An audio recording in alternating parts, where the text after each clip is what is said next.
বাংলাদেশের প্রেক্ষাপটে যেকোনো প্রতিষ্ঠান স্টার্ট করতে হলে বা কোনো কোম্পানি স্টার্ট করতে হলে কিছু বৈধ কাগজপত্র বা আইনি কাগজপত্র দরকার আছে।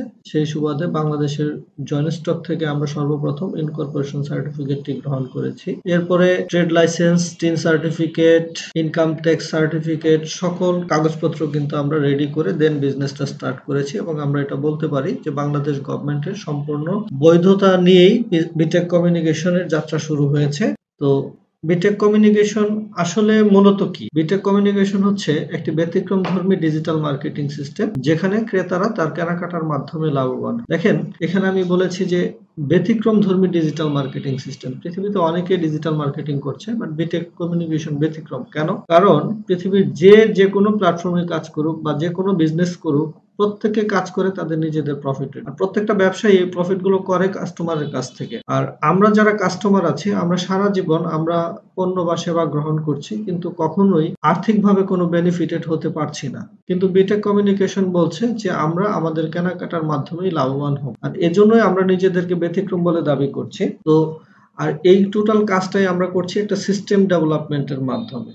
আর পৃথিবীর যে কোনো কাজ যখন আমরা সিস্টেম এর ভিতর দিয়ে করব, তখন এর রেজাল্টটা বহুগুণ বেড়ে যায়। তো আমরাই কি পৃথিবীতে একমাত্র প্রতিষ্ঠান যে সিস্টেম ডেভেলপ করছি? না। বর্তমান বিশ্বের কয়েকটা সিস্টেম নিয়ে একটু আলোচনা করব। প্রথমে আমি যে প্রতিষ্ঠানটার নাম বলবো তার নাম হচ্ছে উবার। বাংলাদেশ সহ পৃথিবীর প্রায় প্রতিটি দেশেই তাদের বিজনেস আছে এবং তারা পৃথিবীর সবচাইতে বড় ট্রান্সপোর্ট কোম্পানি। কিন্তু মজার বিষয় হচ্ছে তারা পৃথিবীর সবচেয়ে বড় ট্রান্সপোর্ট কোম্পানি হওয়ার পরেও তাদের নিজেদের কোনো গাড়ি নেই। তারা শুধুমাত্র একটা সিস্টেম ডেভেলপ করেছে, যে সিস্টেমে একজন ব্যক্তির গাড়ি আছে, সে এখানে রেজিস্ট্রেশন করছে, আবার আরেকজন যাত্রী সেও এখানে রেজিস্ট্রেশন করছে। যাত্রী তার প্রয়োজনে গাড়ি ব্যবহার করছে, মাঝখান থেকে উবার একটা বেনিফিট নিয়ে যাচ্ছে। শুধুমাত্র সিস্টেম ডেভেলপ করে আজকে তারা পৃথিবীর সবচেয়ে বড় ট্রান্সপোর্ট কোম্পানির মালিক হয়ে। দেন আমি যদি বলি অ্যামাজন, বর্তমান বিশ্বের সবচাইতে বড় খুচরা ব্যবসায়ী। কিন্তু মজার বিষয় হচ্ছে সারা পৃথিবীতে তাদের কোনো দোকানও নেই, কোনো পণ্যও নেই। তারাও সেম একটা সিস্টেম ডেভেলপ করেছে। যে কোনো ব্যক্তি তার যে কোনো প্রোডাক্ট যদি অ্যামাজন পারমিশন দেয়, তার প্রোডাক্ট অ্যামাজনে রেখে সেল করতে পারে। আর এই সেল করার মাধ্যমে অ্যামাজন একটা প্রফিট নিয়ে যাচ্ছে। এরপর আমি যদি বলি বাংলাদেশি একটি প্রতিষ্ঠান বিকাশ। বিকাশ বাংলাদেশে বর্তমানে সবচেয়ে বেশি ট্রানজেকশন বিকাশের মাধ্যমে হয়। কিন্তু মজার বিষয় হচ্ছে তাদের নিজেদের কোনো টাকা নেই, শুধুমাত্র একটা সিস্টেম ডেভেলপ করেছে।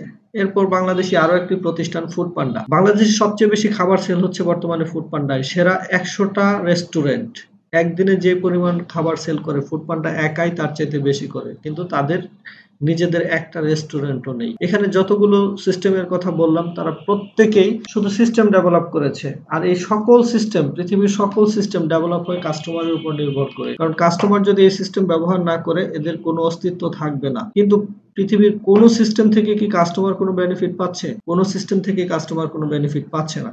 কিন্তু বিটেক বলছে যে আমরাও সিস্টেম ডেভেলপ করছি যে সিস্টেমের মাধ্যমে কাস্টমার বেনিফিটেড হবে। এখানে উবার, অ্যামাজন, ফুড পান্ডা, বিকাশ তারা যে কাজটা করছে আমরা সেম কাজটা করছি। তারা কি করছে? প্রথমে কাস্টমারদেরকে রেজিস্ট্রেশনের আওতায় নিয়ে আসতেছে এবং বিটেকও সেম একই কাজ করতেছে। সকল কাস্টমারদেরকে আগে নিবন্ধন করা হচ্ছে। আর এই টোটালি রেজিস্ট্রেশন প্রক্রিয়াটা একদম ফ্রি। এখানে একটি টাকাও আপনাকে দিতে হবে না। আমরা শুধু কাস্টমার রেজিস্ট্রেশন করছি না, আমরা বিভিন্ন ধরনের ব্যবসায়ীদেরকে রেজিস্ট্রেশনের আওতায় নিয়ে আসতেছি। এখানে একজন কাস্টমার তার দৈনন্দিন জীবনযাপনের জন্য যতগুলো সেক্টর থেকে আমরা কেনাকাটা করছি বা খরচ করছি, প্রত্যেকটা সেক্টরকে আমরা আমাদের সিস্টেমের সাথে নিবন্ধন করছি।